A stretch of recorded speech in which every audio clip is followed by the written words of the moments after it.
Die vroeë winter in die Wes-Transvaal. Dit is nou Maart 2023. Die sonnetjie steek sy kop uit daar in die weste kant, in die rigting van Ottosdal. Die voëls begroet jou met 'n gesang van ons hemelse Vader. En wanneer mens hier so staan en jy hoor die beeste se gebulk en die skape se geblær, dan kan 'n mens nie besef hoe groot die offer was wat gebring was deur die boerevolk in hierdie deel van die land nie. Die boereprofeet Siener van Rensburg het sy tuiste hier in hierdie omgewing gehad. 'n man wat na aan God geleef het. 'n man wat baie visioene gesien het. Baie van sy visioene het waar geword. 'n man wat sy staal in hierdie geweste gewys het. Generaal Delarey. Met vele welslae teenoor die Britte in hierdie geweste. Dan was daar manne soos generaal Kemp wat nie wou geluister het na die waarskuwings van Siener van Rensburg en generaal Delarey om nie die Britte aan te vat by 'n plekkie naby Rodewal wat geleë is hier tussen Ottosdal en Delareyville nie. Maar om hier te wees en die stilte te ervaar in 'n vroeë herfs is 'n besonderse geleentheid, 'n besonderse gevoel wat moeilik is om vir u te beskryf. Maar hier het die durf en daad van die boerevolk vorendag gekom om hulle staal te wys in die Tweede Vryheidsoorlog.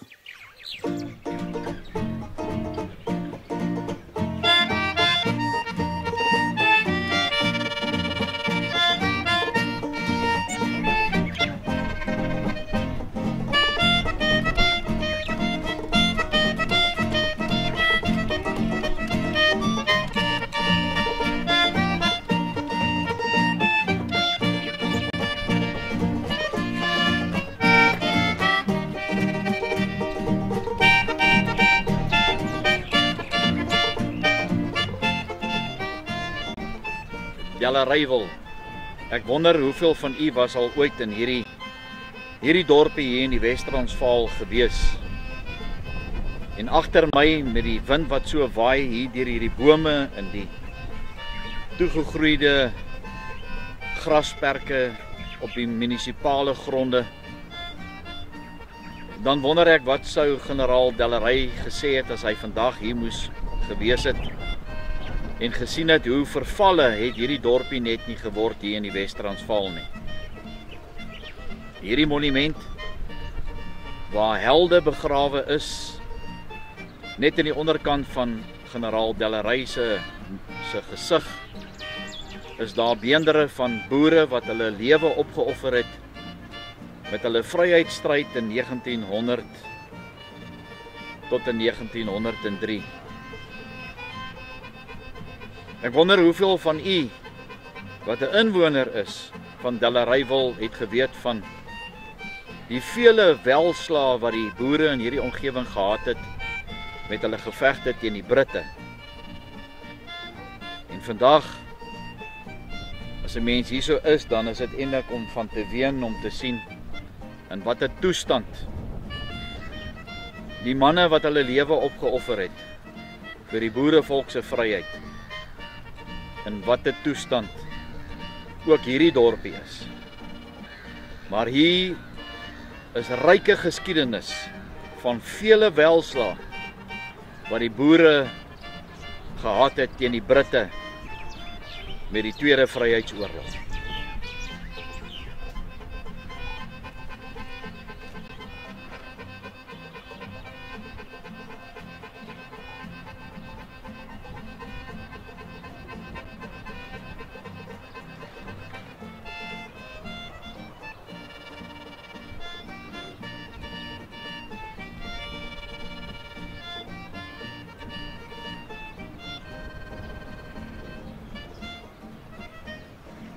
Ter herinnering aan die burgers wat tydens die Anglo-Boereoorlog in die suidwestelike Transvaal omgekom het en waarvan sommige op 8 September 1985 hier herbegrawe is.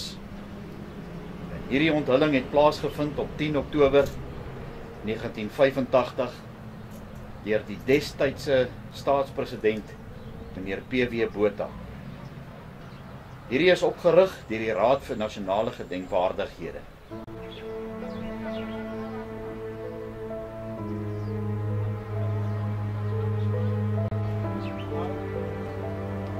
All right, and you?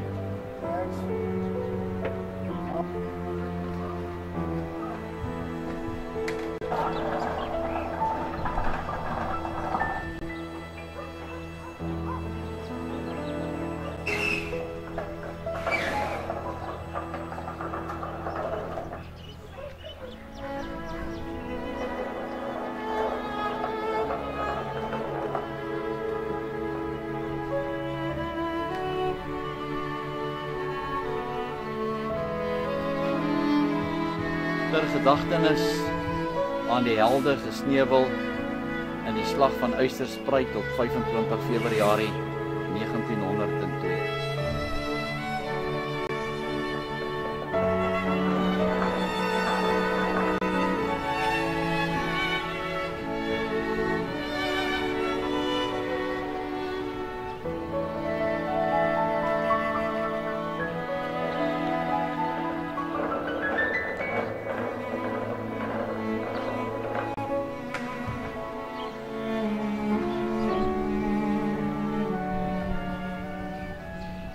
Dellerywil gedenkgraf.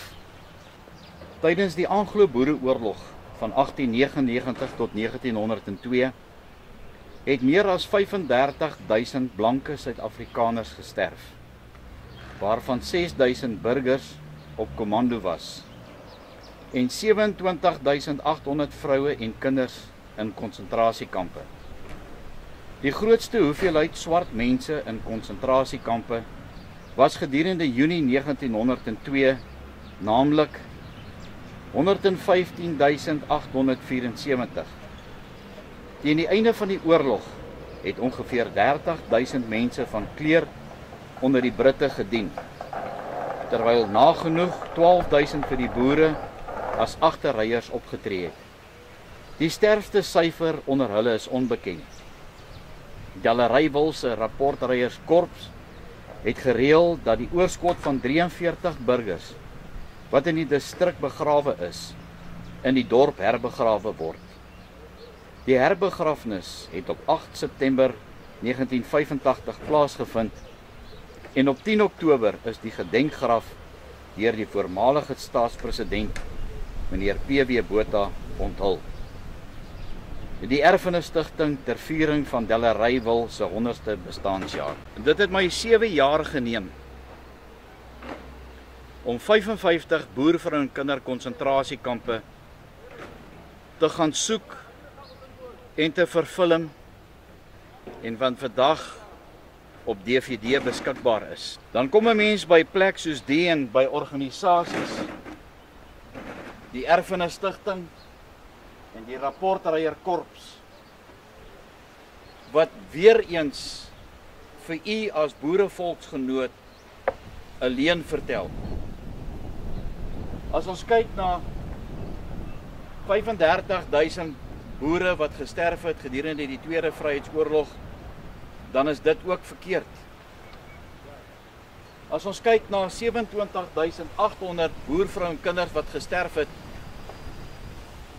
in 126 konsentrasiekampe volgens Celestie Reynolds se boek en sy intensiewe navorsing van 5 jaar, waarop sy afgekom het op 32.000 vrouens en kinders, boervrouwen en kinders wat gesterf het in 126 konsentrasiekampe.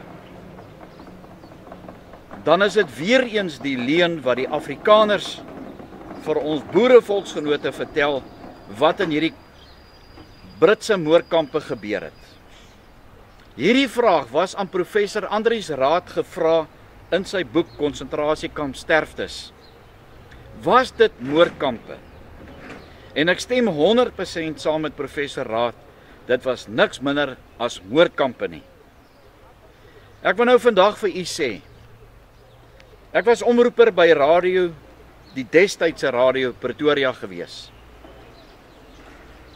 En dit was om en by hier 1995 rond gewees. En ek het gesê, daar's 'n groot verskil tussen 'n konsentrasiekamp en 'n arbeiderskamp.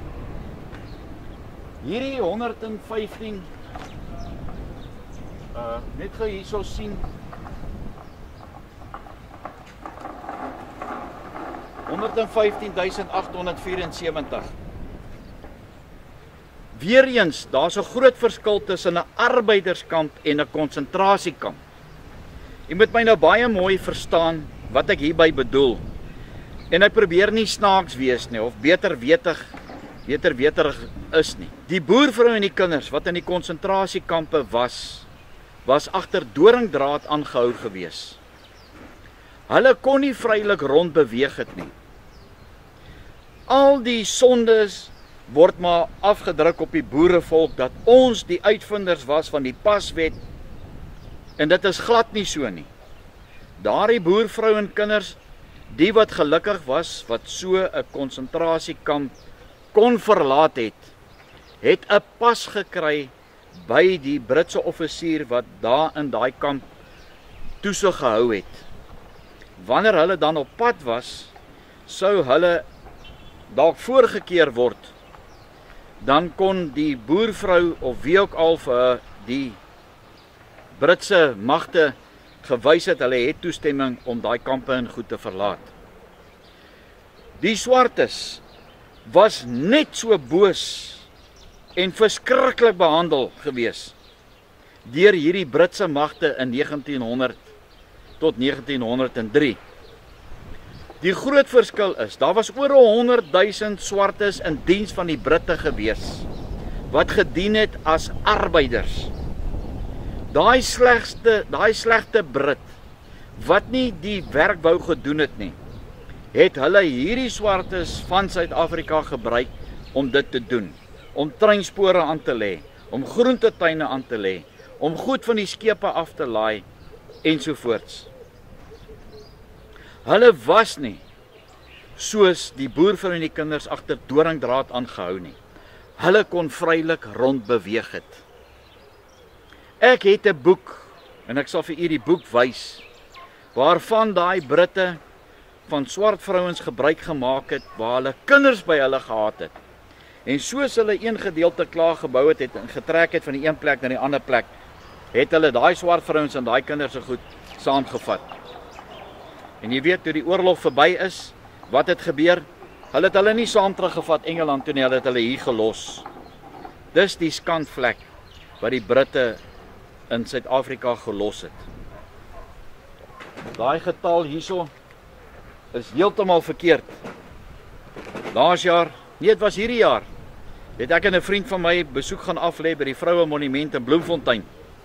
En ons het hulle gesê, maar waarom hou julle aan leuns vertel om te sê daar's net 26.000 vrouens en kinders in hierdie konsentrasiekampe dood? Nou praat ek van boervrou en kinders. Toe sê hulle, ja, maar toe het ek hulle gevra, maar het julle die boek van Celeste Reynolds? Wonder bo wonder is die 32.000 name van die vroue, boervroue en die kinders aangebring by die Vroue Monument. As hulle dan so slim was, waarom het hulle nooit hulle navorsing beter gaan doen nie? En vir so baie jare het hulle ons vertel, het hulle ons leuns vertel, oor die werklike getal van vrouens en kinders wat in hierdie Britse moordkampe dood is. Ek glo, daar's baie meer vrouens en kinders dood in hierdie Britse moordkampe as wat hulle vir ons wil voorgee. Ek glo glad nie 'n Brit nie. Ek glo glad nie daai blou boekies wat hulle gehad het nie. Maar die hartseer is net, so het die Afrikaner net vir soveel jare die boerevolk mislei om vir hulle nooit die waarheid te vertel wat presies gebeur het nie. My laaste projek is die verkrachting en die molestering van die vrouens en die kinders in hierdie kampe. En ek hoop dat u dit gaan kyk. En dan sal jy sien hoe daar gelieg was vir ons. Deesdae help dit nie meer om mooi woordjies te gebruik nie. Maar die waarheid net sal jou vrymaak. Net soos die leuns wat op hierdie bord vertel word, hierso by Delareyville.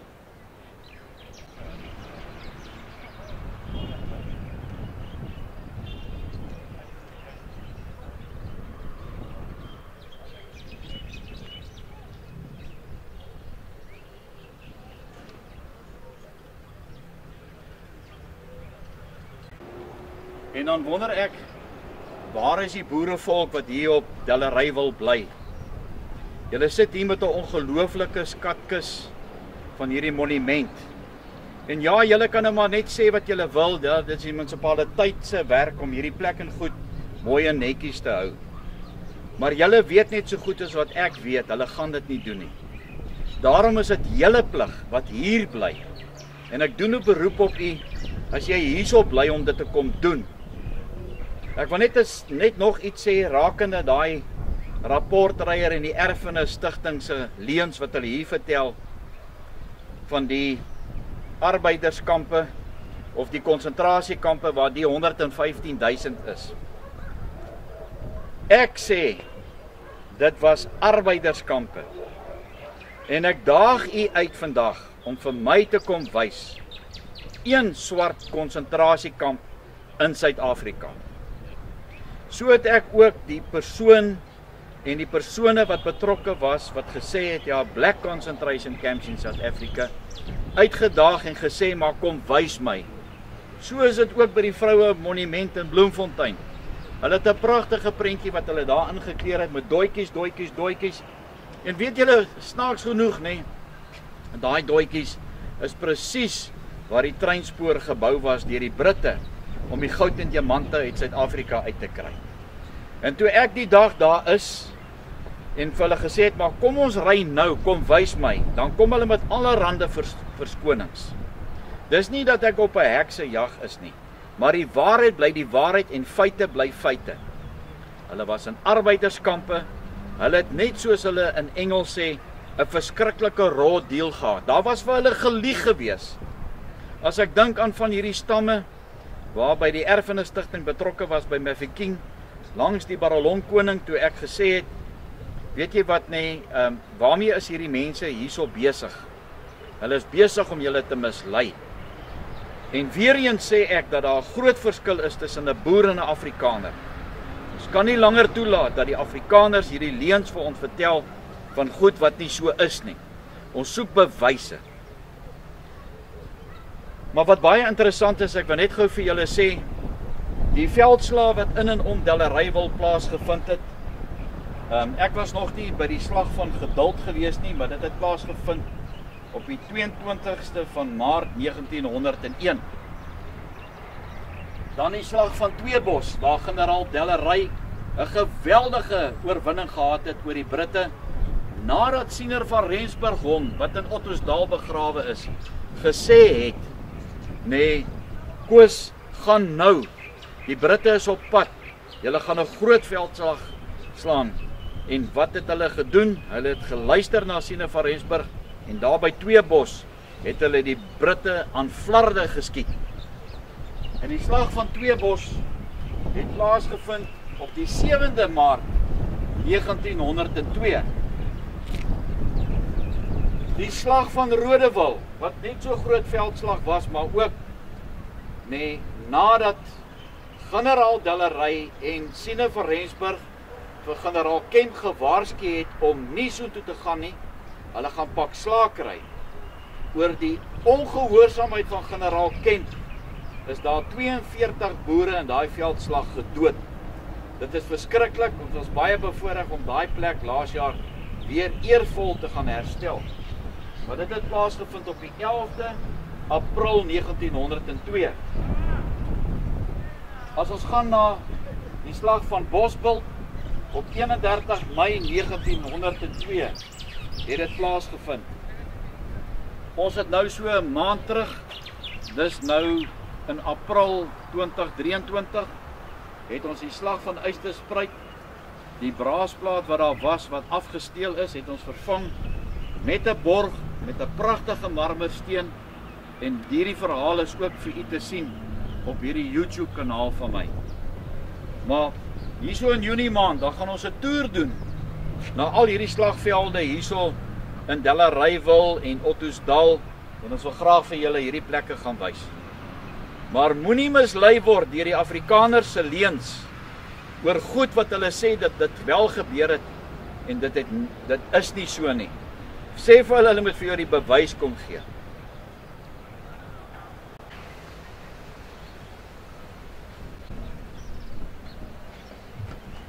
Hier is nogal 'n baie geskiedkundige en 'n baie oulike gedenksteen hier by die munisipale terrein hierso op Delareyville.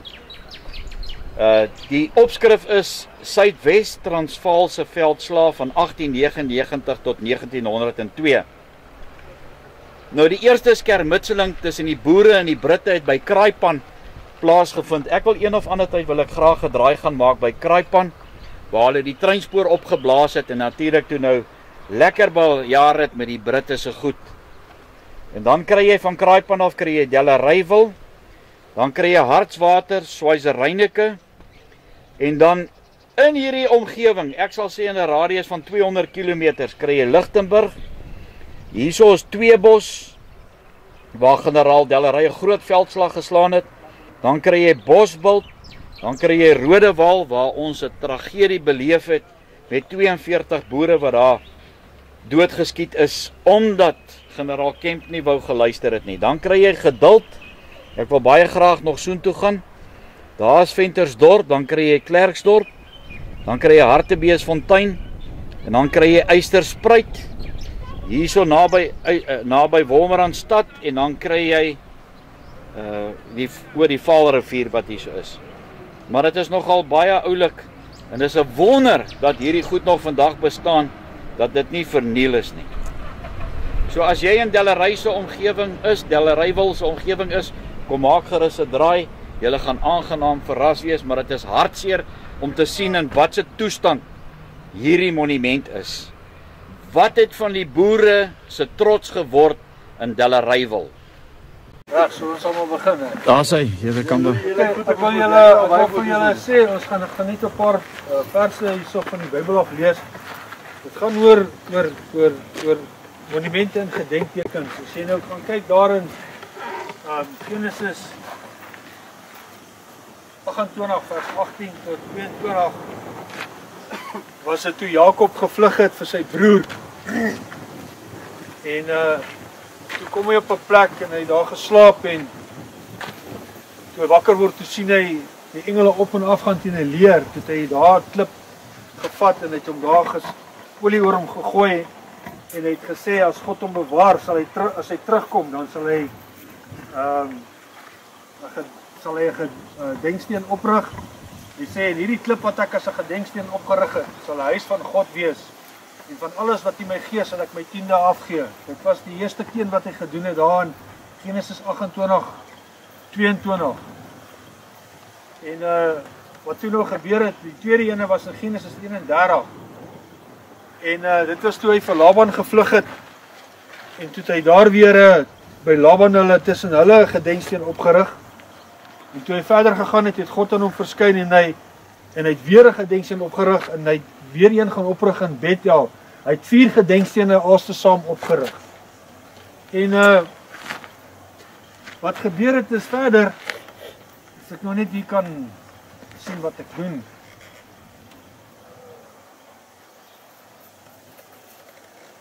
Toe Rachel gesterwe het, het hy die laaste een opgerig by die graf van sy vrou.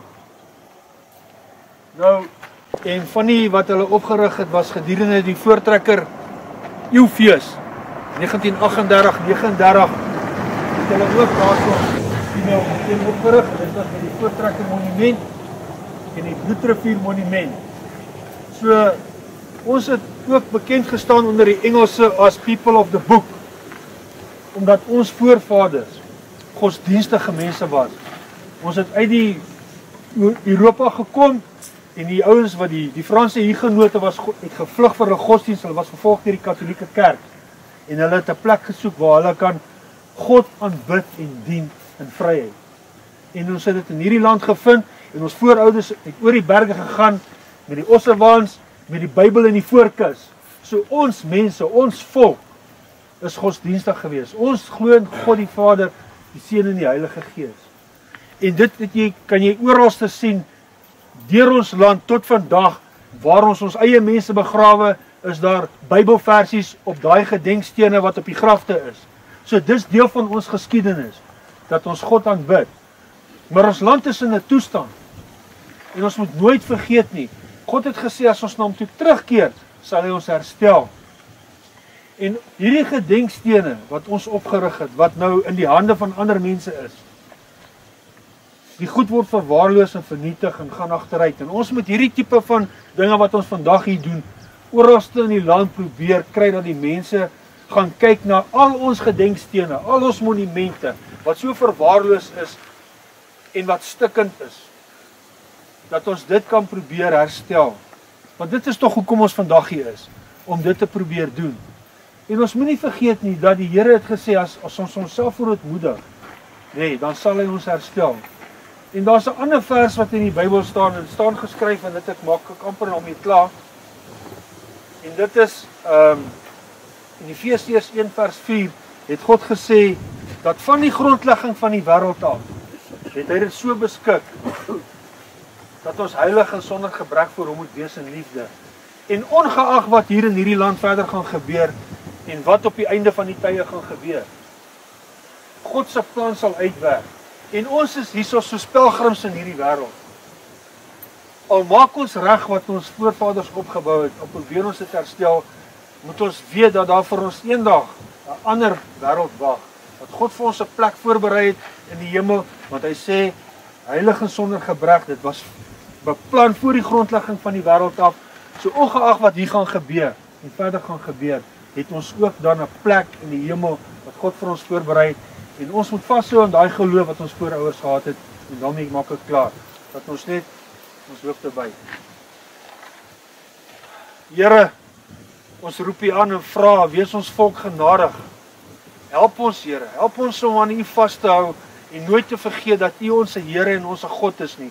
En in alles wat ons doen, Here, waar ons erfenis, en ons geskiedenis, ons kultuur, ons monumente, Here, ons gedenkstekens, ons museums, en al hierdie goed wil bewaar, Here, dat ons dit altyd sal doen met die gedagte dat U is ons Here, en ongeag wat gebeur in die toekoms, Here, dat U vir ons 'n plek gaan voorberei het. Help ons dan ook vandag, en dit wat ons vandag hier verder doen, Here, om dit te doen met voorspoed en voorspoedig te wees, en in gedagte te hou, dat ons die volgende generasie ook moet leer, om dit wat deel is van ons volk en ons geskiedenis, dat ons dit met respek en eerbied sal behandel, en ons oë op U gerig sal hou, in Jesus se naam, amen.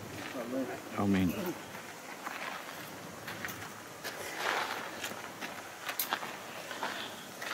Manne, môre, en baie dankie dat julle almal vandag hierso is, hier op die 18de Maart 2023. Ek dink dit is 'n besonderse geleentheid hierdie vir ons, om ook vir die manne hierso van vereniging baie dankie te sê. Okkie en sy groot seun wat hierso is, en sy span. Ek het nou oom se naam vergeet. Connie, oom Connie. Oom Connie. Ja, oom Connie Mulder. Connie Mulder, ja. Ja. Maar baie dankie. Vir ons, van ons groep was nou laas al by Rodewal. Nee, en dit was ook nog al 'n oefening en 'n half gewees, baie groter as hierdie plek vandag. Maar ek dink net, die boere wat hier op kommando was, nee, sal vir julle, as hulle vandag hierso gestaan het, ook net gesê het, ja, baie dankie dat julle hulle nie vergeet het nie. Hier is ons 12 boere en hierdie skermutseling, jy weet, oorlede. En hulle is maar op verskillende plekke en goed, jy weet, begrawe. Maar ons wil nou net, wat ons nou gaan doen is, net om vir julle 'n idee te gee waar die monumente nie goed is, net gou soontoe stap, en dan kan elke ou vir hom 'n plek kry waar hy wil begin werk. Ons gaan nou nie die hele terreine goed skoonmaak nie, ons gaan maar konsentreer op die monument, ons gaan daai nuwe gedenkplaat ook daar aanbring. So dit gaan nog al 'n oefening en 'n half wees. Dappie en sy mense is nog op pad, want hy kom van Bultfontein af, waarna by Brandfort. So dis hy alse weer trek hiernatoe, maar ook vir julle wat van vereniging afkom, baie, baie dankie. Ons waardeer dit, en ook die groepie van die Wenkommando, baie dankie. Marius is nou al 3 uur vanoggend, jy het seker al 2 uur opgestaan vanoggend, en 3 uur gery van Delmas af, weet hiernatoe. Maar ek glo, dat wanneer ons 'n nuwe naambord en goed hierso gaan opsit, ons moet nog 'n borg kry, dat dit ook dalk in die toekoms, soos wat professor Raad my gevra het, om toere hiernatoe te bring, om mense hierdie geleentheid te gee. Ons gaan nou vanaand hierso oorslaap, so ons gaan 'n kampvuur maak, en daar's geen geld wat daai tipe goed kan, jy weet, kan koop nie. Maar 'n ou slaap nou maar vuil, want hier's nou nie toiletgeriewe en 'n stort en sulke goed nie, maar die samesyn, nee, om ons mense weer terug te bring, hier waar het gebeur het, om vir hulle te wys, die durf en daad wat die boere aan bande gelê het, om nie terug te staan nie. Ons neef het nou gesê, ja, ons land is in 'n toestand, en dit is so, en alvorens die boerevolk nie terugkeer na die geloftes wat ons met God gemaak het nie, gaan niemand ons dit red nie. Ek is nie gepla oor die ANC nie, God gaan hulle uitsorteer. Maar ek dink daar's 'n les vir ons mense, om weer 'n bietjie met die veld en die natuur in aanraking te kom, en om te sien, jy weet, as hulle dit kon gedoen het, is daar niks fout met ons nie. So kom ons vat 'n toer, môre Boeta, is julle deel van die, waar kom julle vandaan? O, is julle plaaslike mense? O, okay. Wat is jou naam? Hulle vat voor. Hulle vat voor, ja. Ons het 'n grasdeier vir julle twee. Was julle al voorheen hier gewees? Ek was nog nooit hier nie, maar ek was by die plek waar dit regtig gebeur het. Hoe ver is dit van hier af? Dis ver, dis seker 50 km. Buitekant Kerkloos. Ja. Maar nou wonder ek nou, hoekom het hulle die monument hier kom opsit? Ek weet nie, want daar's ook 'n monument. Ek was nou in Desember daar gewees, Ja. en daai monument is heeltemal uitgegrou. Hulle het blykbaar gedink daar's goed daaronder. Ja, ek kan dink wie dit gedoen. Toe breek hulle hom uitmekaar uit en Ja. gril hom oop en so. Ja. So dis 'n ander projek daai okkie. Alright, maar kom ons stap. Ja, daarso die slag van Huisgeskryf. Ehm Huis met die Z. Huis. Ludwig, kry net my bakkie se sleutel daar, dan stap ons net so, ons wil nou nie die goed so alleen los, terwyl ons nou nie hier is nie. Want ek bel vir hom oor die begraaf. Want dis baie ver. Ek weet net nie of oom so ver sal kan stap nie, oom moet maar net hier aan die ander kant staan. Daai ding was verban. Verban. Hy is verban, ja, dik. Ja, maar Nee oom, nee, dis die vierkleur hierdie. Oom praat nou van die ou Suid-Afrikaanse vlag. Die vlag waar ons weermag veterane en diens gedoen. Ja, hierdie is die vierkleur oom. stel jy belang in vlag. Ja oom. By HMP kantore, Ja. jy kry die vierkleur, die Vrystaatse vlag en die vlag Ja. vir jou lapelbaadjies. O, Ek dink dit kos R25 een. okay. As jy die telefoonnommer hoor, ek het die telefoonnommer. Oom, ons wil net aan die gang kom, ons het heel wat werk om te doen.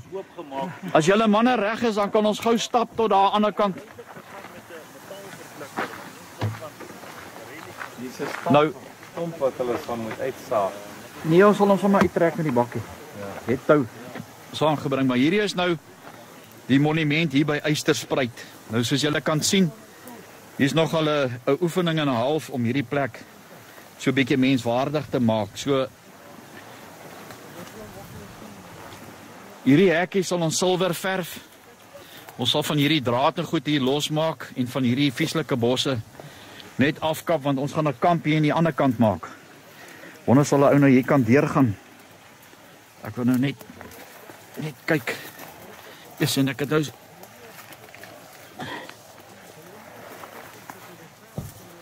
weet nie of jy kan draai nie. As jy hom kan draai. Ja. Die wat dan ek het nou my hand hierso met die kamera, so is 'n bietjie moeilik vir my.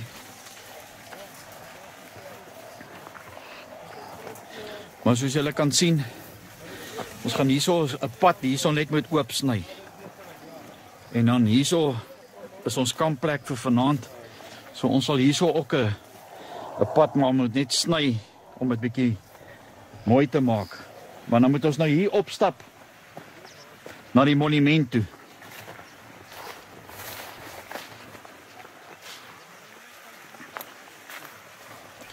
Nou hier's van die as die hele groep nou net eers hierso is, dan kan ons nou net vir hulle sê, maar hierso is die kerkhof. Nou ek wil net seker maak van die grafte en die goed wat hier is die boere se grafte of van die wat hierso begrawe is na die slag. Ek dink as jy daai kant deur gaan is dit makliker. So deur langs die Nieuwland op. Hier is te dig. Daai kant. So oor. Ja, ons moet deur gaan. Okay, kom ons loop dan so deur.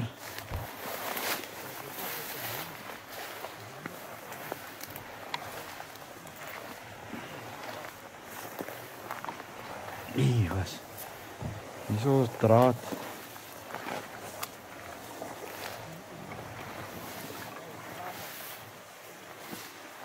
Soos we nou eintlik maar basies hier 'n pad sny. Met daai pad daar. Okay, Arnoldus, ek was nog nie hier nie, so ek moet nou maar eers self 'n pad vind hierso. Okay.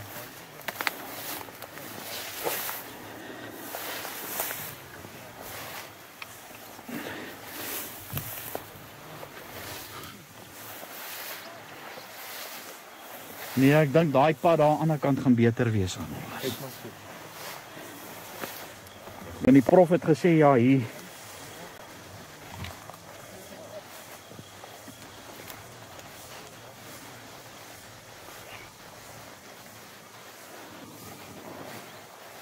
Ja, daar aan die ander kant gaan beter wees. Ek sal nou sien. Net eers daar so. Of klippe.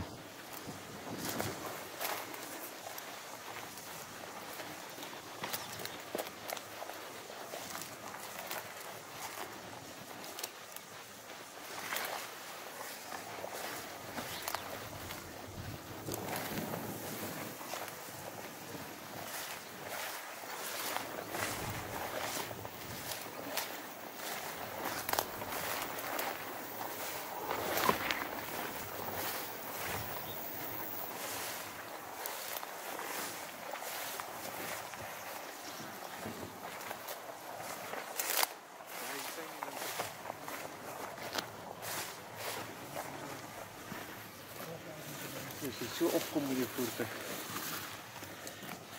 Ja, Kan sommer hierso gaan. nie as met hier oop sny. Ja, maar ek bedoel jy kan nie kamp. Ja, mens kan hierso ook maak kan. Maar ons wil ek eintlik daar naby daar onder by daai bome te hou. Dat daar 'n bietjie beskutting het. Ons sien.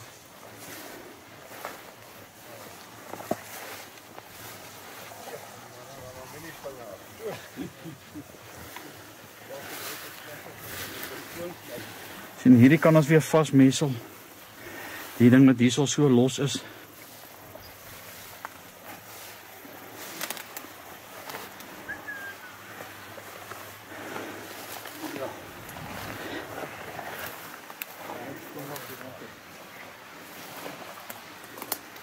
Ja, ek kan nie myself dink wat 'n jare laas was hier ooit.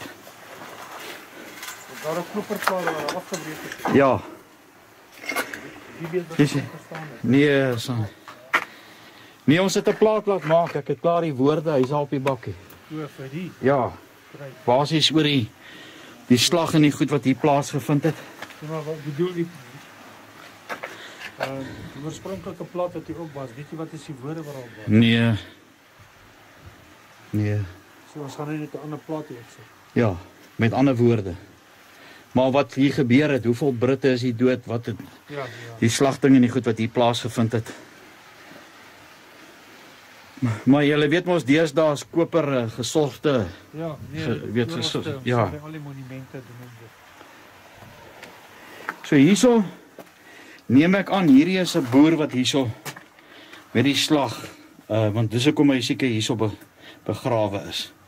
Hier's nou nie 'n naam en goed op nie. Dit lyk of die steen los is. Dalk is dit 'n simbool van 'n massagraf vir al die boere. Dit is ook baie moontlik. So die idee is, julle het nou min of meer nou gesien hoe lyk dit hierso. Ek wou as ons kan, want ek het nou daai gif en goed saamgebring, dit is nou baie sterk gif wat ek by Dappies gekry het. Maar om 'n pad van na onder af, net soos as jy 4 mense langs mekaar stap, as 'n ou met een weed eater van hierdie kant af kan begin, om hom so toe te sny en sê 'n ander ou of 2 ouens daar aan die ander kant, ek dink ons het genoeg weed eaters. So ons gaan nie die hele plek skoonmaak nie. My idee is net om dan van daai gif te spuit. Om wat weet so wanneer mense hierso stop om hierdie monument daarom raak te sien. So dan stap hulle van daar onder af by daai hekkie af reg hier na die monumente. Is dit reg met julle stem julle? Die grond is die. Aan wie behoort dit? Dis blykbaar aan 'n Marius Nel. Nou maar kan mens nie met hom oorreed as mens dan vir hom 'n bietjie diesel gee of iets wat hy ons met 'n slasher hier opsny. Hy het nie eens geweet blykbaar van die monument wat hier op sy grond is nie. Nou wel, hy weet dit nou. Hy weet dit nou, ja. Jy weet en As ons nou daar sê net my elke jaar 'n paar rand kan gee vir diesel dat hy vir ons hier gereeld tyd met 'n slasher kom opsny. Ja, ek het sy nommer gekry. So as ons klaar is hierso wil ek hom kontak. ja. As ons klaar is, dan stuur vir hom die goed en sê vir hom okay, wel. Nou ek kan nou vir julle sê, nee, wat ek nou verneem het van Mani, hy's 'n mega boer. En hy het 19 plaas voormanne. En hy plant so 18,000 hektaar mielies. Die saaiboer in 'n pap. Ja. En ons het dit Hulle het vir my 'n klip aangestuur wat NWK ja. hom onderhoud gevoer het en so. O. Ja, so hy's Nou ons het nou so 'n maand terug, nê, was ons daar in Clarence gewees. En ons het daai monumente ook mooi gaan regmaak met 'n nuwe plaat en alles en toe ek daai boer gevra het, kan ek daai klippe en goed verf? Toe sê hy nee, hy wil nie eintlik nie, maar dit het onmiddellik die julle kan self gaan kyk, dit lyk pragtig.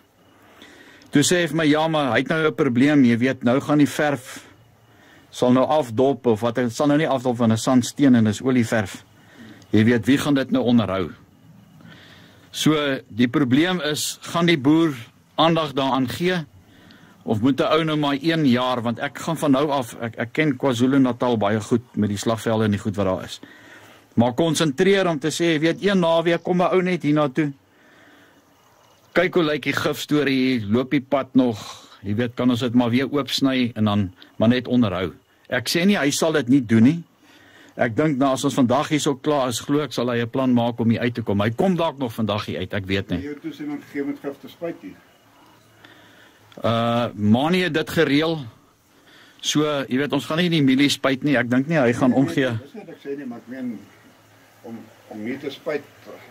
Dis nie op mielies nie, maar hy het toestemming gegee om hier te kom en ons ding te doen. okay. Hy weet ons is nou hier vandag. Ja. By daai bos daarso is daar klomp koetsees van bitter ou grafte. Maar is nog alles toe. Ons sal dit nou oopsny en dan dit met julle deel. Want dis hoe ver die monument van die pad af is. Mens waardeer elke hand wat kom help het. Eers. Dit baie keer lyk dit so maklik, maar ek kan julle verseker, dit is nie so maklik nie. Dit is makliker gepraat as gedoen.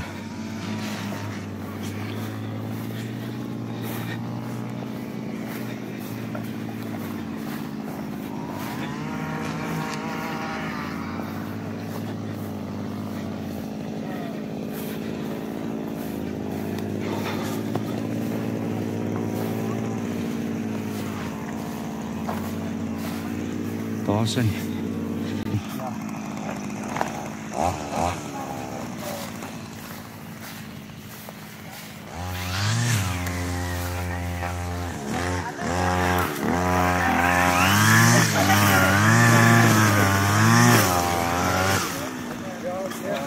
Alright, julle meisies reg. Ja. Ons gaan nou swem. Dis alles jou skuld. Kom 'n bietjie goed saam. Wat het ek nou weer sê? Dis wat jy nog gaan doen. Wat ek gaan doen? Nou Dappie is my sien moet ek werk.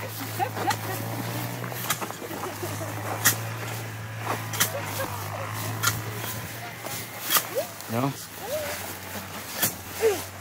Dis 'n plat stukkie so, ja. Plat stukkie so dit. Okay. Dan het plat reg rondom daar. Jy kan ry tot daar om. Alright. Jy hoef nie oor die klippe te ry. Wat moet ons doen? Nee. Ek het hom nou net gesê net so daai is my ja. Ons kan amper die bakkie inbring. Hulle is amper klaar daaronder. Dan kan ek gou daai stene goed kom aflaai. Kon julle mis eintlik hier met die weed eater gesny het. Ons sal gif spuit. Ons sal gif spuit hierso. Want ek gaan met die bakkie tot daar so inkom. Want ons het 'n ander gedenksteen wat ons gemaak het. Of wat maak het wat ons hier gaan opsit. En toe meng. En waar, julle is van Klerksdorp af. Ja. Bakgat. Ja, hulle moet nou net 'n pad so insny, maar nou sien ek daar ou se gat is klaar. Ja, ek wil net gou vir hom gaan gat haal. Ja. Ons het silwer verf vir hierdie hekkie. Ek dink Dappies het grease saamgebring, so 'n bietjie grease hier indruk. Ja, kyk alles wat braas is, deesdae steel hulle af. Ja. Dit is goed. Hierdie was dit 'n graf geweest. Ek neem so aan. Kyk die slag, nee, so 11:00 se kant dan kom ons net almal daar by mekaar gaan ek julle gou vertel wat het hier plaasgevind, maar ek neem aan dis hier waar dit plaasgevind het. So van die ouens is opgegrawe. Party is daar by Rodewal begrawe. Ons het daai plek laas jaar in Augustus gaan skoonmaak en die ander is in Dellerywil begrawe. Daar was nog 'n groot kopbeen van generaal Dellery daar met die name van die ouens wat daar dood is. Sonder sy kop begrawe. Waskie? Hulle ry sonder sy kop begrawe. As jy die kopbeen is. Yes, weet jy wat ek weet, nee, met daai is graniet. Ja, nee. Ek weet nie wat hulle met daai ding doen as hulle ons steel nie. Verseker. Alright, dat ek gou ry. Gat gaan haal vir die ou.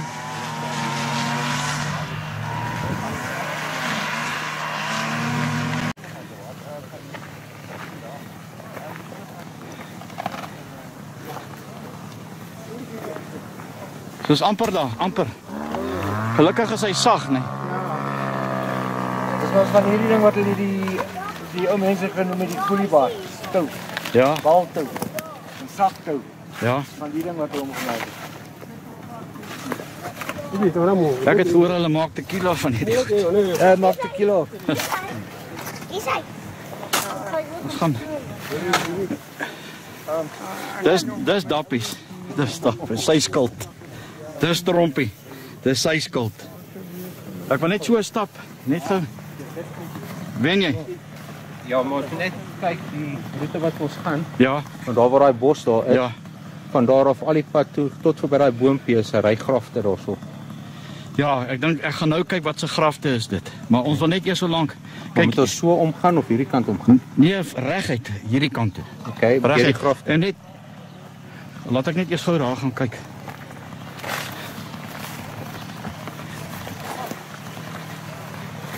Sien ons gaan net 'n strook hierso spuit.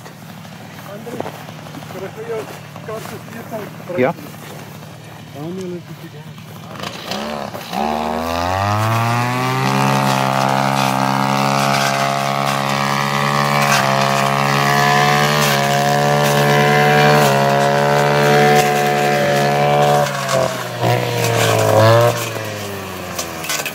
Waar? Ja.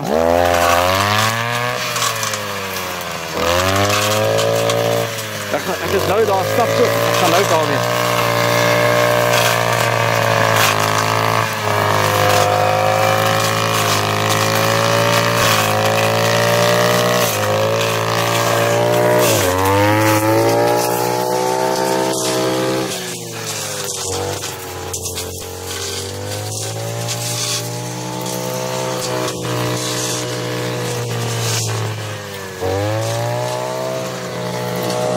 Dis dit die boeregrafte. En hy loop al die kant toe. Ja, okay. Ja, ons sal hier ook met skoon sny. Okay, maar kom ons maak net tot by die sement, net tot by die monument klaar. By die monument is daar so. Ja, So dit is daai kant ingaan. ons moet maar net 'n paar daar sny en net 'n stukkie hierso skoon sny, ja. Kyk, dis hier, groot, die ou grafte hier. Ja, daai daar so alles breek. Hæ? So daai sementbladdings is gebreek. Ja. Maar kan jy sien of waar, is dit blanke grafte of is dit...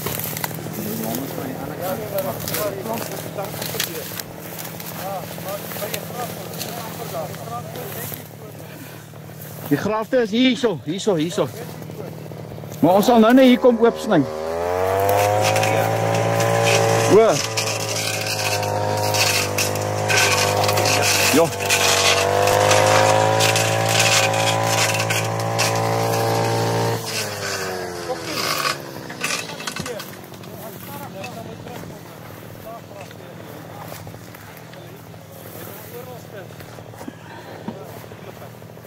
Maar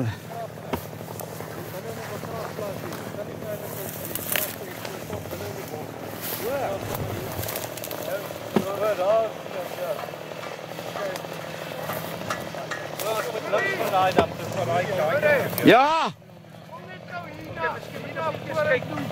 Alright, ek is net gou by die grafte hier agter.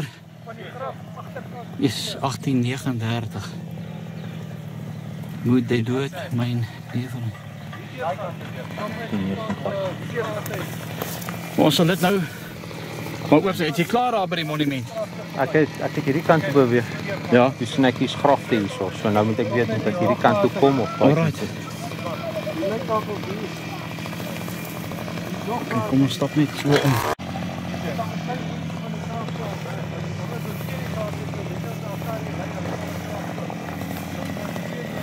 Ja.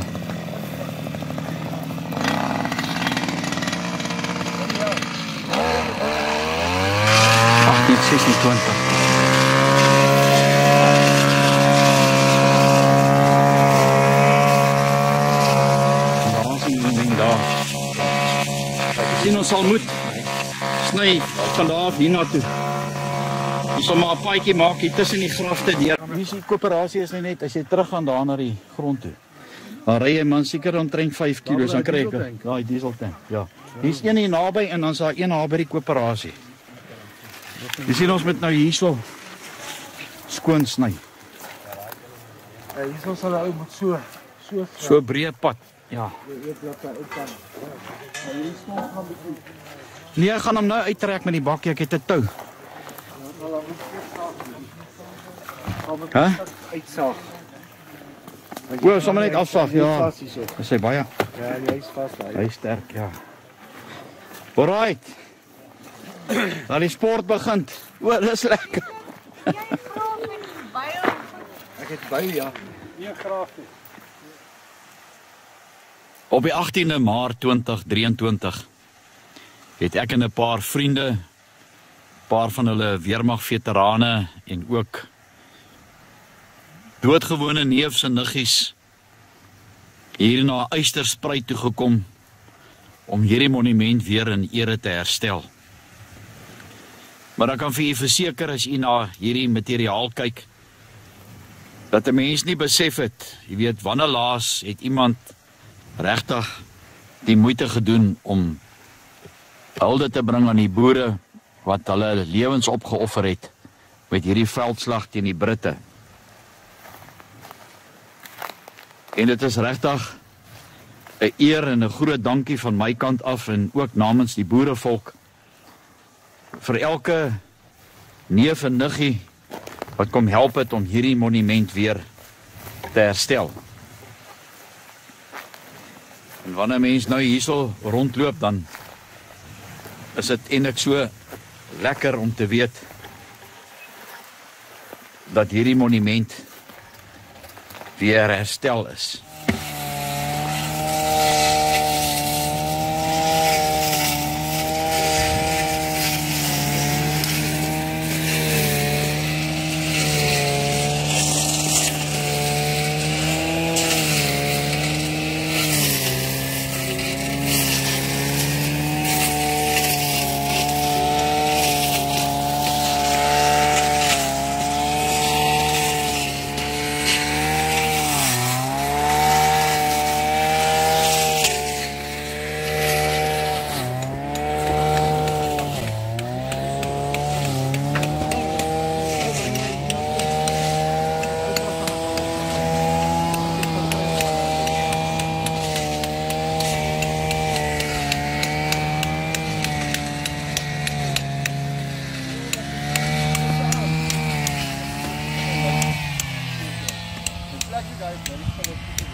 O,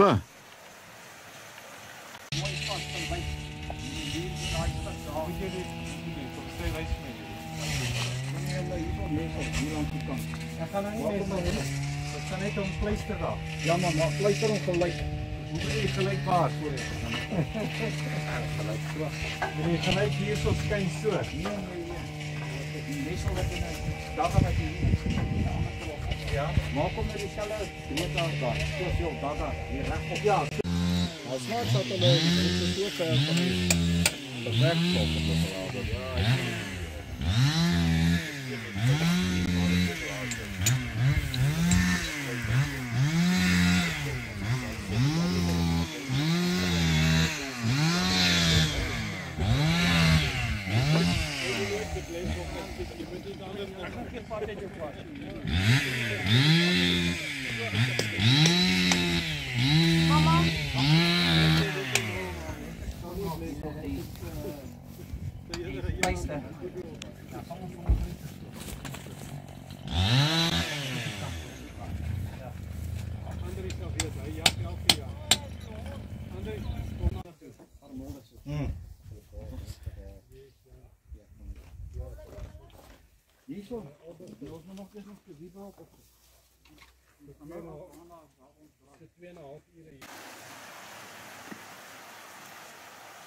Op die 18de Maart 2023 het ek en 'n paar vriende, paar van hulle weermagveterane en ook doodgewone neefs en niggies hier na Eysterspruit toe gekom om hierdie monument weer in ere te herstel. Maar ek kan vir u verseker as u na hierdie materiaal kyk, dat 'n mens nie besef het, jy weet, wanneer laas het iemand regtig die moeite gedoen om hulde te bring aan die boere wat hulle lewens opgeoffer het met hierdie veldslag teen die Britte. En dit is regtig 'n eer en 'n groot dankie van my kant af en ook namens die boerevolk vir elke neef en niggie wat kom help het om hierdie monument weer te herstel. En wanneer mens nou hierso rondloop, dan is dit eintlik so lekker om te weet dat hierdie monument weer herstel is.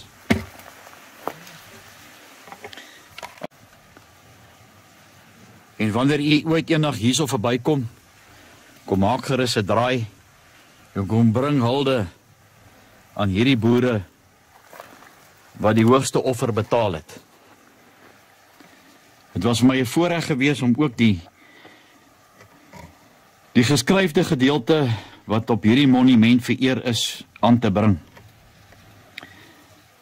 Want vir soveel jare is ons mislei regtig deur die waarheid oor wat werklik by baie van hierdie plekke gebeur het. En as ek nou dink aan Verraaiers-Koppie, of beter bekend as Surrender Hill by Clarence, en so ook by Paardeberg, daar tussen Bloemfontein en Kimberley. En die slag van Eysterspruit het plaasgevind op 27 Februarie 1902. Die Britte het verwoesting gesaai in die Wolmaranstad gebied. En generaal Dellery het hiervan te hore gekom, met 'n kommando van 750 man, en hierdie geveg het ook bekend gestaan as die 700 by 700 geveg. En generaal Dellery het met 750 man hier die Britte hier naby aangeval. En dit was nog 'n roemryke oorwinning vir die boerevolk. Die sterftes aan boerekant was 12 boere het gesneuwel en 42 was gewond en 50 perde het in die slag gebly met hierdie veldslag. Die sterftes aan Britse kant was 42 Britse soldate is gedood, waarvan daar ook 6 offisiere was, 142 gewond, 16 offisiere was in gevangenskap geneem en 270 soldate was ook saam met hulle in gevangenskap. Die boere het beslag gelê op 2 Armstrong kanonne, 1 pom-pom kanon, 1 Maxim masjiengeweer, 149 wa, 400 osse, 1500 meele, 200 perde en 2000 gewere en oor die 5000 rondes. The atrocities by the British in Wolmaranstad were immense. British under the command of Lieutenant Colonel W.C. Anderson was ambushed close to where we are standing now. General Deleray, who was the commanding officer, were here close by, and the battle took over 2 hours. And what a victory for the Boer folk. We're just standing still to bring an honor to these Boers that without hesitation fought a mighty British army.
Nou reg waar ek hierso staan, daar na die groot bome toe, dis seker omtrent 100 tot 200 meter van my af, kon jy glad nie hierdie monument raak gesien het nie.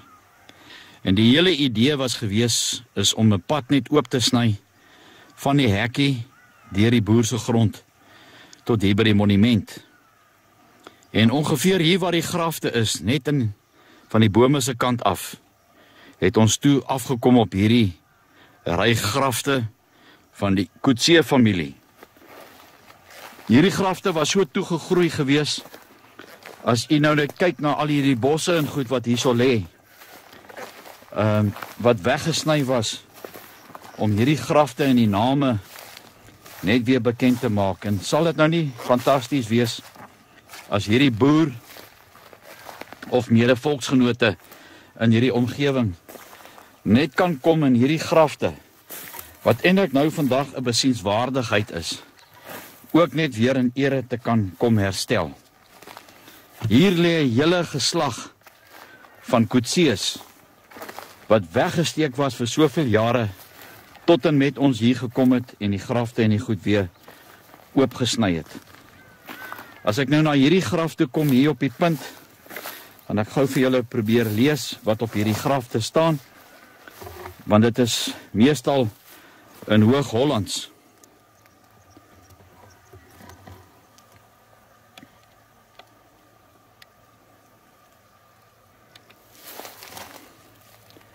Hier rust in vrede Martha Jacoba Coetzee, gebore 21 Augustus 1893, overleden op die 20ste Desember 1893. Moet de dood myne nedervellen, als een roosje swak en teer. Jesus sal myn weer herstellen, in den hemel tot zijn eer. En dit was seker die ouers D.J. en A.C. Coetzee. Op hierdie grafsteen hier rust in vredes Solomon Vermaak Coetzee, gebore 30 September 1890, overleden 7 Maart 1891. Jesus zijnde laat den kinderen komen tot mij, en verheerden het niet, wat den sulkes het den koninkryk der hemelde. Mattheus 19 vers 14. ouers D.J. en A.C. Coetzee. As ons na hierdie graf toe gaan, net hier aan die diskant, alles haak omtrent vas hierso, want hier is 'n verskriklike hoeveelheid kakiebos. Hier rus in vrede Pieter Hendrik Coetzee, gebore 2 Maart 1890, oorlede 9 Junie 1890. Hy die ons Leidoord aardse dal de nimmer in ons verlaten, sal heeft zijnen liefd en trouwen verpand voor onze komst in vaderland. Een zoontjie van J.C. en E.M.E. Coetzee. Hier is 'n hele graf en ek glo dat hierso heel wat familielede in hierdie graf begrawe is. Hierdie graf teen ook Johanna Wilhelminus Coetzee, gebore 24 Junie 1893, oorlede 5 November 1893. Een zullen zijn met Jesus, dan voel dalk ek ken mens. Sjoe, dis omtrent 'n hele Hollandse woord. Dis jammer dat die grafsteen onderste bo gestamp is, 'n liefdevolle herinnering aan Cornelius Johannes Stefanus Coetzee, gebore 1856, oorlede 16 September 1895, van sy eggenote en kinders. Hier is ook grafte wat hier in die agterkant lê, soos julle kan sien. 'n hele lot mense is hierso begrawe. En as jy nou maar kyk na hierdie grafstene en hierdie grafte hierso, dit is bitterlik oud. So as iemand weer sê, ja, ons het grond kom steel, nee, dan sê hulle moet met my kom praat, want ek wil hulle net reg help. Hierdie grond is boeregrond. Hierdie grond is met boerebloed gekoop. Hier is myn geliefde eggenote Anna Margaretha Coetzee, gebore Pienaar, 28 Mei 1868, oorlede 8 Julie 1915. Nou ek gaan nie eers probeer om hierdie woorde op hierdie graf te lees nie, want dit is so mooi geskryf en dit is alles in Hoog-Hollands geskryf. En om dit te lees, gaan moeilik wees. Ek wil dit nou nie bederf met jy weet, om dit te probeer van Afrikaans na Hollands toe te lees nie. Maar kyk net hierdie ongelooflike mooi, sal daar nou nie 'n stokkie die heeltyd nou die blerrie ding hak nie. Maar kyk net hierdie mooi, hoe mooi is hierdie graf gemaak. Kyk net hierdie die werk van die grafsteenmaker. Kyk net hoe mooi is hierdie graf afgewerk.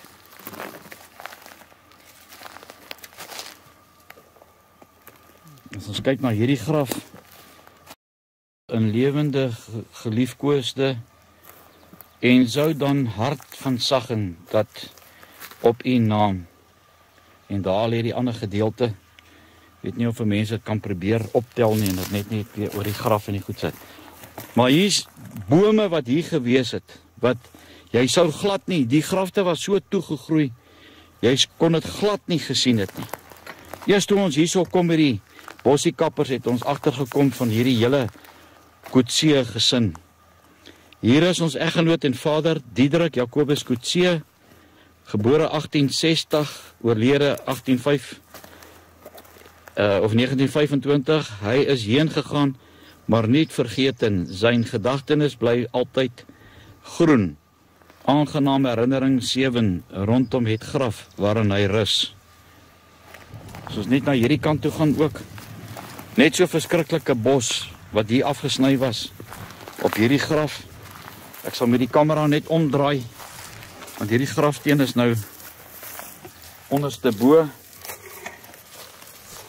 Hier is Johannes Coetzee gebore 1 Januarie 1855. Hy is op die 22ste Februarie 1926 oorlede, gesang 189.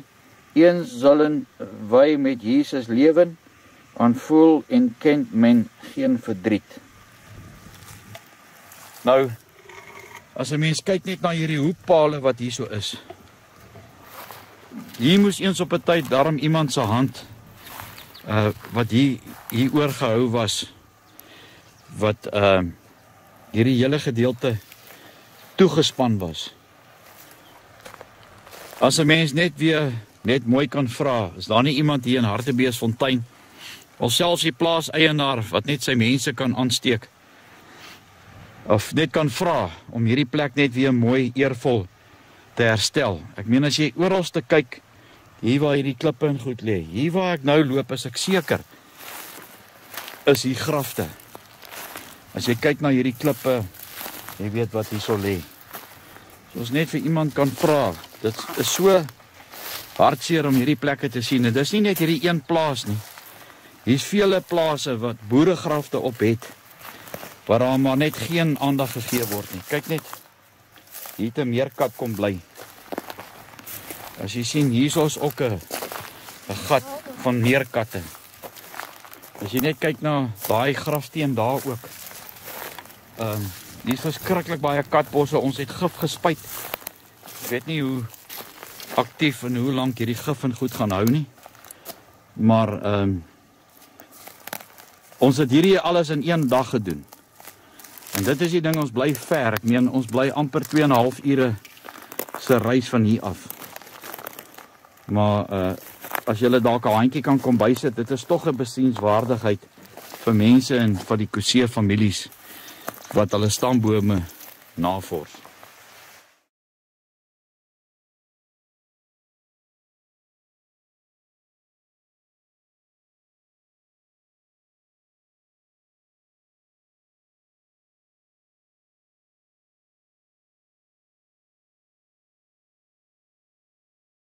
Die aanloop tot die slag van Eysterspruit, Februarie 1902. Generaals Liebenberg, De Tooy en Silje se optrede teen die vyand in die omgewing van Klerksdorp en Wolmaranstad het die Britse aandag vereis en aan Dellery 'n gulde geleentheid vir 'n aanval op die Britse kolonies in die omgewing gebied. Gedurende die nag van 7 Februarie het Methuen met 'n sterk Britse mag suidwaarts vanaf Klerksdorp vertrek. Terwyl die hoofmag onder Methuen na Wolmaranstad op pad was, het die res van die mag in 2 kolonies verdeel. Die een was die volgende dag teen dagbreek op Zendelingsfontein, sowat 40 km wes van Klerksdorp, en die ander op Renosterspruit, sowat 30 km wes van Klerksdorp, waar dit deur Potgieter aangeval is. Die aanval word afgeslaan met die verlies van 2 burgers dood, 5 gewond en 20 gevang. Liebenberg was ook in die veld en val die voortrekkende kolonies aanhoudend lastig. Hoewel hy hulle nie op die plundertogte kon stuit nie, verneem hy later uit berigte van swart meelopers wat deur die boere gevang is, dat die Britte se verliese op 8 Februarie op 14 gesteeweldes en 21 perde te staan gekom het.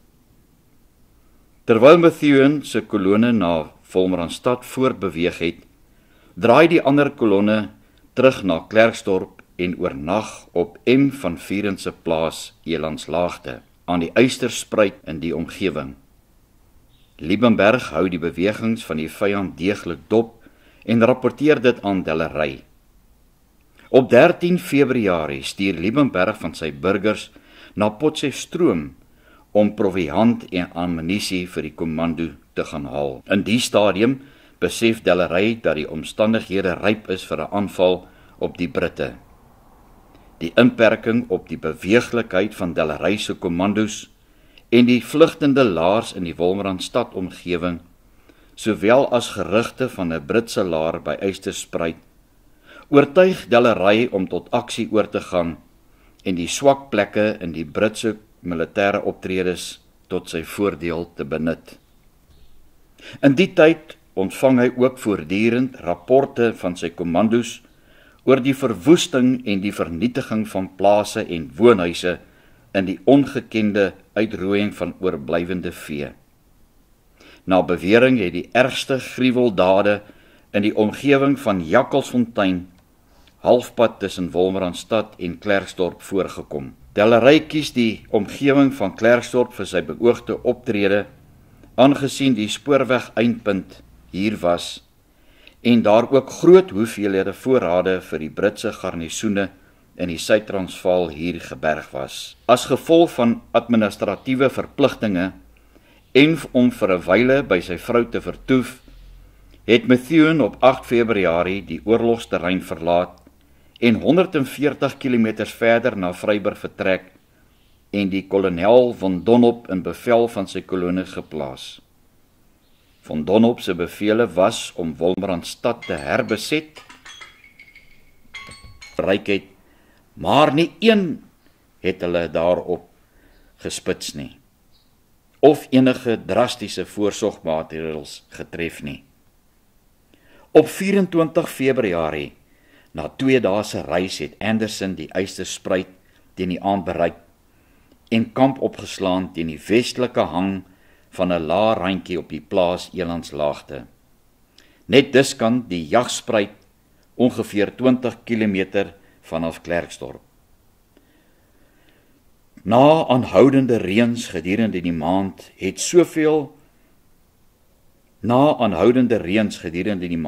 sowel die Eyster en die Jagspruit van kant en wal afgekom en die grond was deurweek met modder en water. Die honderde waans en perde het die wêreld boonop in 'n modderpoel omskep.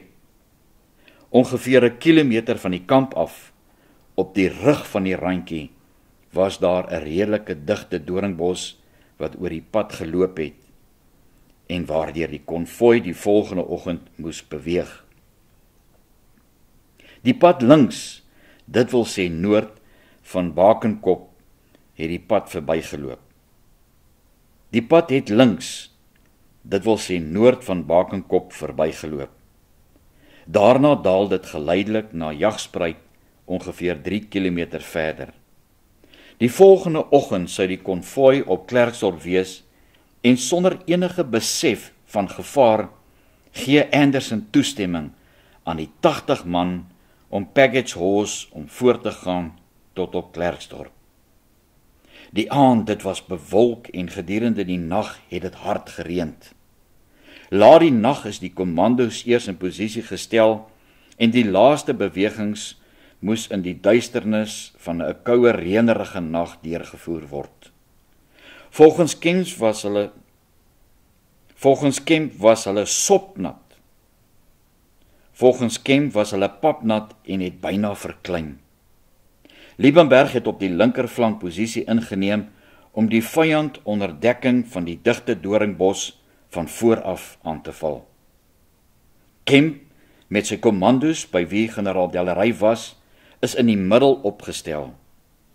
Silje moes die konvoi van agter aanval en om die regterflank te beweeg. Silje moes die konvoi van agter aanval en om die regterflank beweeg.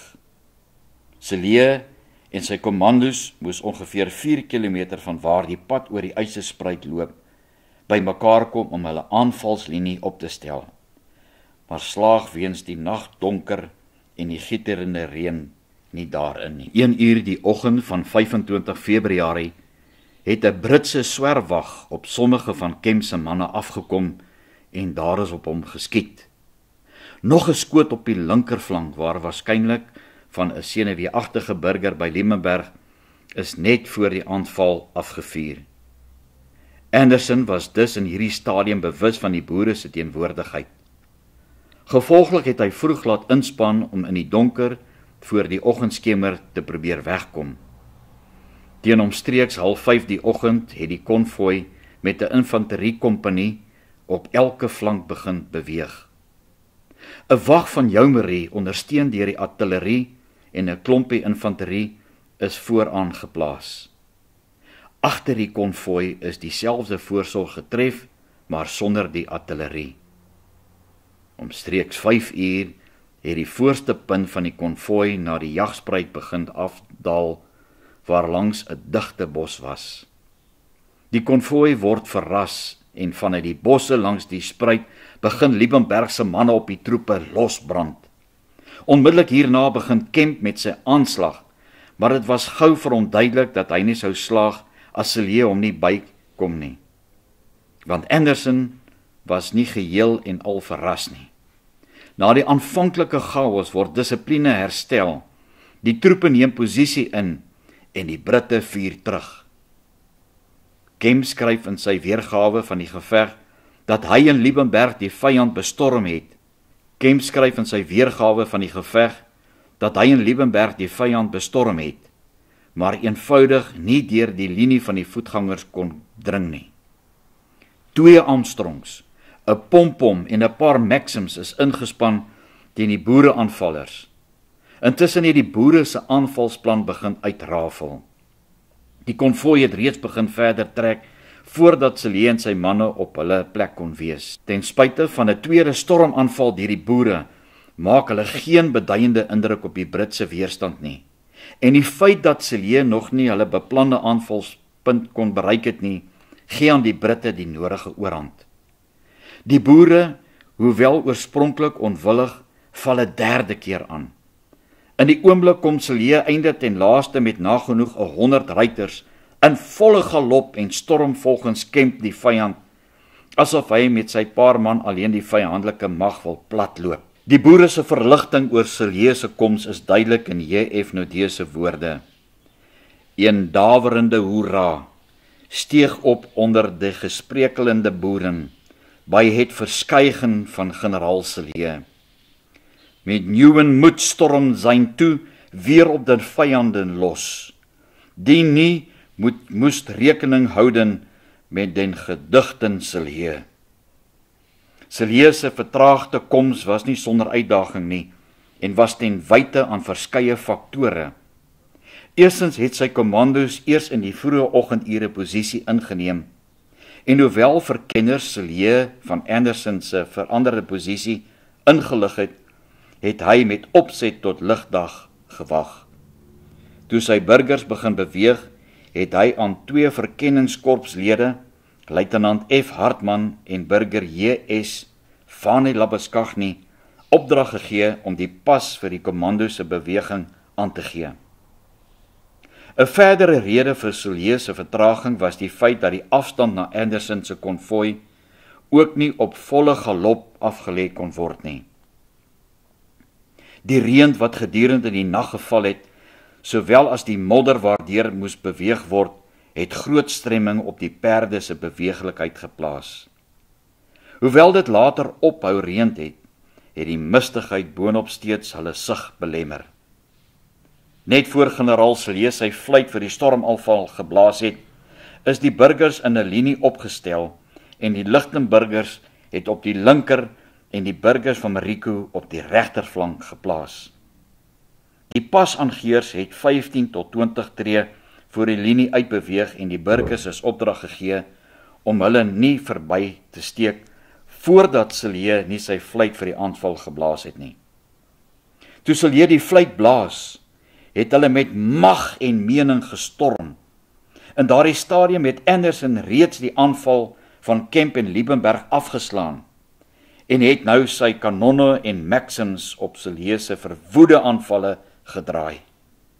Cilliers se kommando kon nie oor die lang afstand 'n hegte eenheid behou nie en sommige perde het begin uitsak of is doodgeskiet. Uiteindelik het Cilliers en verskeie van sy offisiere met hulle burgers onder die koels ingestorm. Labuschagne word swaar in die arm gewond en laat sy geweer uit sy hand val. In die proses verloor hy beheer oor sy perd, Pop, wat reguit met hom deur die skietende Britse troepe storm.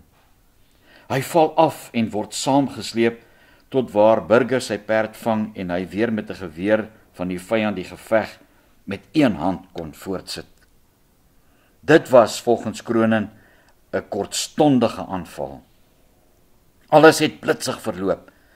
Op Cilliers se hele front was daar 'n kortstondige worsteling tussen lewe en dood, waar aanvallers en verdedigers mekaar op kort afstand afgemaai het. Toe die eerste burgers val, het hulle strydmakers tot tussen die voetgangers deurbeweeg. Die burgers wat nie in die voorste stormloop kon wees nie, het nou vinnig ingejaag. Die meeste van hulle het onder aanvoering van generaal L.A.S. Lemmer regs verbygejaag, reguit na kolonel Anderson se waans, kanonne en perderuiters. Anderson besef dat hoewel sy weerstand gebreek was, hy nog een kans het om met 'n deel van sy konvooi te ontsnap. Hy beveel die waans om pad te gee, maar algehele chaos breek uit onder die drywers en trekdiere, wat wanordelik begin vlug en die troepe verwar. Hulle begin opspring en hensop, terwyl die burgers hulle gewere gryp en die slotte uittrek om te verhoed dat hulle weer begin skiet. Party burgers het eers van die troepe se bandeliers afgetrek, voordat hulle die vlugtende waans en perderuiters agterna gesit het. Toe Delery, Kemp en Liebenberg weer tot 'n ruiterstormaanval oorgaan, knak die weerstand geheel en al. Die hele geveg het ongeveer 100 minute geduur. Volgens Emery het die vroeë oggendson neergeskyn op die tragiese toneel en buiten vir enkele Britte wat daarin kon slaag om te ontsnap, was die res van die soldate met hulle artillerie en goedere in generaal Delery se hande. Aan Britse kant sneuwel 48 man, van wie 6 offisiere. 124 man is gewond, onder wie 16 offisiere, en 270 is gevang, onder wie Anderson. 2 Armstrong 15 ponder kanonne, 1 pom-pom, 1 hand Maxim, 127 waans en 22 karre, 400 osse, 1500 muile, 200 perde, 2000 gewere en ongeveer 5000 kleingeweerpatrone word deur die boere gebyt. Die meeste van die waans word aan die brand gesteek. Die muile word na Swartruggings gestuur en Kemp het saam met die deel wat hy as byt gekry het, nou genoeg perde om weer 700 man in die saal te kry. Aan boerekant sneuwel 12 man, onder wie kaptein A.J. Kronen, sowel as veldkornette Frans Lemmer en Jan Lou. En 42 burgers is gewond, terwyl meer as 50 perde doodgesteek. Terwyl Kemp die operasie opvolg en die oorwinning afrond, het generaal Delery die waans ondersoek, gevat wat nodig was en die res aan die brand gesteek. Hy het onder party waans bokseile laat oopgooi en oor ander seile getrek vir koelte waar die boereverpleegers en 'n dokter die Britse gewondes verpleeg het. Die boere het hulle gesneuweldes en gewondes bymekaar gemaak en per wa na Rietvlei vervoer. Generaal Delery het die burgers die volgende dag op Rietvlei toegespreek en generaal Cilliers en sy manne in die besonders vir hulle dapper optrede wat die slag in die boere se guns laat swaai het bedank. Volgens Kronen kan Cilliers se optrede tydens die slag beskou word as een van die roemrykste ruiter stormaanvalle wat tydens die oorlog plaasgevind. Generaal Delery was daarteen minder beïndruk deur Liebenberg se leierskap en sy burgers se optrede. Max Weber het Liebenberg as 'n dapper man beskou, maar ook gemeen dat sy goeie geaardheid teen hom getel het. Na die slag het Delery volgens Weber Liebenberg se hand geskud en gesê, "I shake hands with the brave burger Liebenberg, but I cannot praise Liebenberg, the general. Your commando did not do their duty." Hierna is die kommando's tydelik uiteen. Nadat Kitchener vroeg die oggend van 26 Februarie die nuus van Anderson se nederlaag by Eysterspruit ontvang het, beveel hy Kekewits en Von Donop om Wolmaranstad te gaan ondersteun. 'n Vleiende kolonne teen Delery is dadelik saam met luitenant-kolonel A.H.M. Edwards, die South African Constabulary se bevelvoerder vir Wes-Transvaal en 300 van sy manne gevorm. Kitchener was verkeerd in sy aanname dat generaal Dellery op pad was na Wolmaranstad om die verswakte garnisoen daar aan te val. Na sy mislukte aanslag op Lichtenburg aan die begin van Maart 1901, sou Dellery nie weer 'n verskanste basis probeer aanval nie.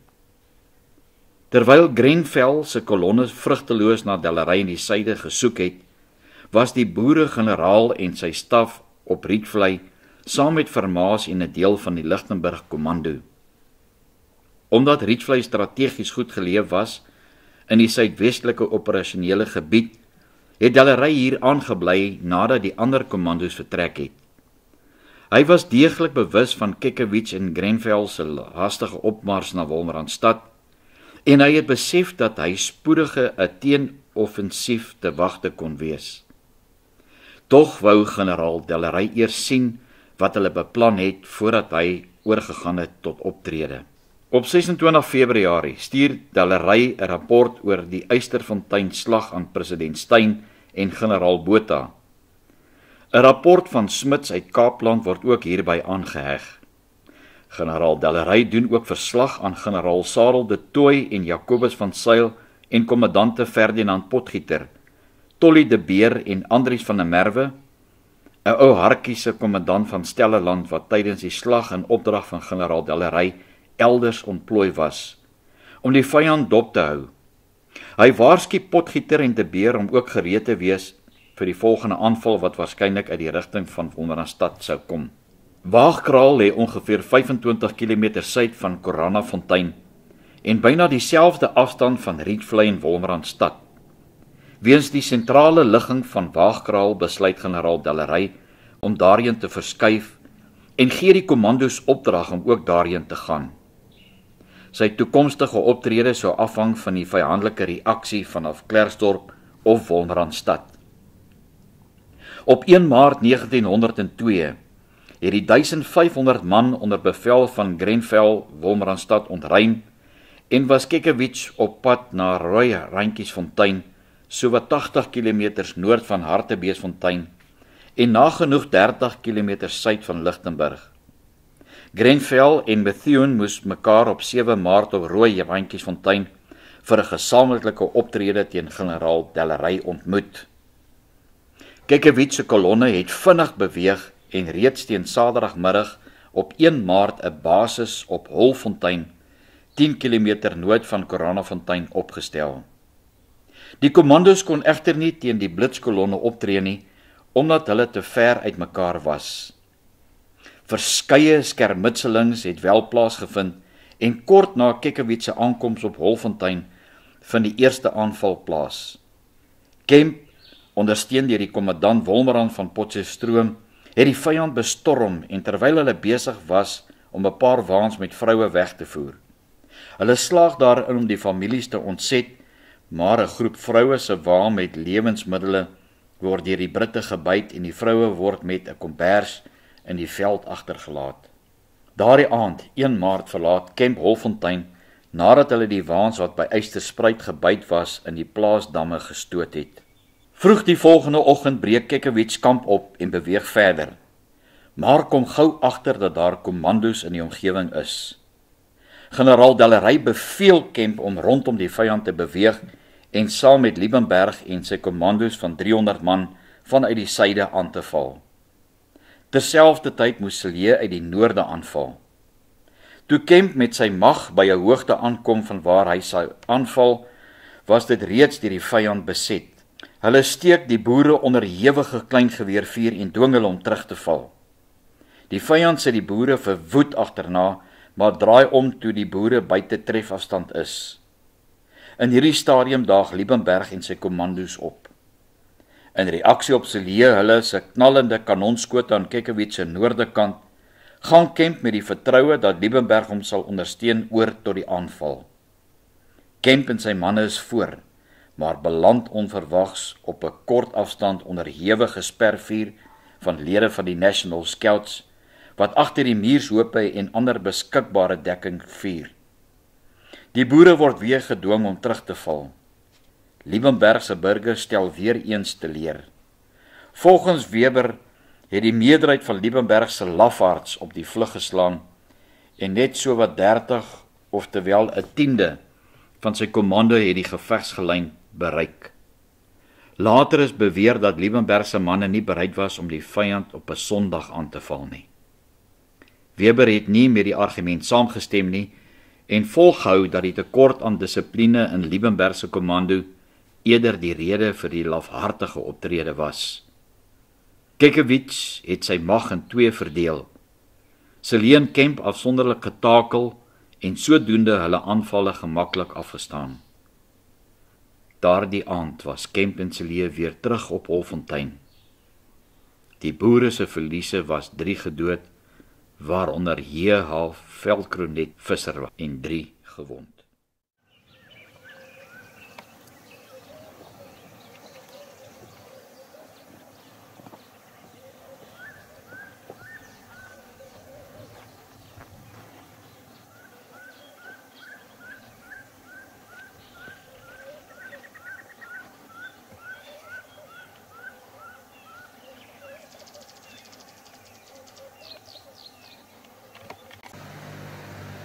Boerevriende, goeiedag. Baie dankie dat u bereid is om te kyk na hierdie opname. Eerstens wil ek vir julle sê baie dankie vir die wat hierdie kanaal vir my ondersteun. Baie dankie ook vir die positiewe terugvoering wat ek kry met sekere projekte wat ons doen deur die jaar. Ek kom letterlik vandag weer met die hoed in die hand na u toe as boerevolksgenoot. Soos jy weet, of die wat nie geweet het nie, so 2 jaar terug het ek al reeds begin verfilm aan die reeks oor Ek is 'n boer. Na die reeks oor die konsentrasiekampe het ek gewonder, jy weet, wat is volgende op die agenda? En soos ons Skepper my gelei het ek hierdie reeks gaan doen. Ek het begin verfilm daar aan die kant Standerton, so 'n pragtige plekkie waar hulle die baie bekende skrywer P.G. Du Plessis se reeks oor Fees van die Ongenooides verfilm het. En ek wil graag reël op een of ander stadium nog in hierdie jaar, die van julle wat dalk belang sal stel om saam te gaan, om een Saterdagoggend deur te ry en daar te gaan kamp met toestemming van die plaasboer. Ek het hom beloof dat ek sy reeks vir hom sal bring. Daai huisie is in 1902 opgesit en net 'n end van die huis af, die eienaars, wie se plaas dit was, hulle vergete grafte is toegegroei. Dit lyk maar regtig baie sleg daarso, en miskien dalk van julle wat dalk belang sal stel om saam te gaan, om te gaan help om die grafte en die klein kerkhof daar weer mooi en menswaardig te maak, net om dankie te sê. Nou ja, gedurende die verfilming het ek heelwat navorsing gedoen oor wat was die rede gewees dat ons die Tweede Vryheidsoorlog verloor het.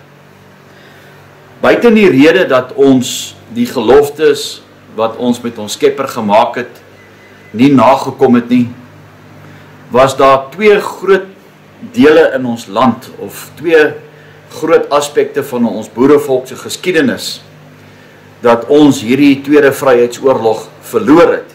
En dit is as gevolg van verraaiers onder ons mense. Nou wil ek ook vir u sê, ja, dit is nou elke keer 'n debat oor die verskil tussen 'n boer en 'n Afrikaner. Ek wil nou nie vandag weer daaroor gaan nie. Maar daar's 2 plekke in ons land en u is baie welkom as u wil hê ek met u op so 'n toer vat om vir julle hierdie plekke te gaan wys. Waar ons 'n geweldige groot nederlaag gelei het. En die eerste plek is Surrender Hill. Nou Surrender Hill is so 10 km aan die kant Clarence, daai pragtige dorpie daar in die Suid-Vrystaat. Ek dink as jy nog nie daar was nie, moet jy regtig draai gaan maak, veral in die winter. Partykeer as dit gesneeu het daar in Lesotho, dan sneeu dit ook in die omliggende berge van die dorpie Clarence. Nou jare terug het ek en my gesin ook daar gestop en jy kon nog baie doppies en patroonpunte en goed daar opgetel het, maar ek het nooit geweet dat in jare wat sal kom, ek so 'n passie sal hê vir ons boerevolk se geskiedenis nie. Nou tydens die vervulling het ek toe ook ontdek dat by Surrender Hill die braasplaat wat op die voorste monument was afgesteel is. En die hartseer is as jy nou vandag daar so stop by Surrender Hill, jy sien die naambord langs die pad. Dit is nou die pad van Vriesburg af Clansdorp of Clarence af Vriesburg. Jy sien die bord daarso. Ek glo baie mense het al daar gestop en dan kom jy voor Dooiemans deur. Daar's niks wat jou vertel wat het daar gebeur nie. Nou wat met die 4300 boere daar gebeur is eintlik 'n verskriklike verhaal. Nadat hulle verraai was deur 2 Afrikaners, naamlik 'n prokureur met die naam van Fanny Filonel en kommandant Martinus Prinsloo. Nou die boeke wat ek gebruik het navorsing om hierdie vervulling, dit is 'n agterreeks dokumentêr wat gaan oor ek is 'n boer. Het hulle twee die Britse generaal sonder die medewete van die boere wat daar op kommando was, gaan onderhandel.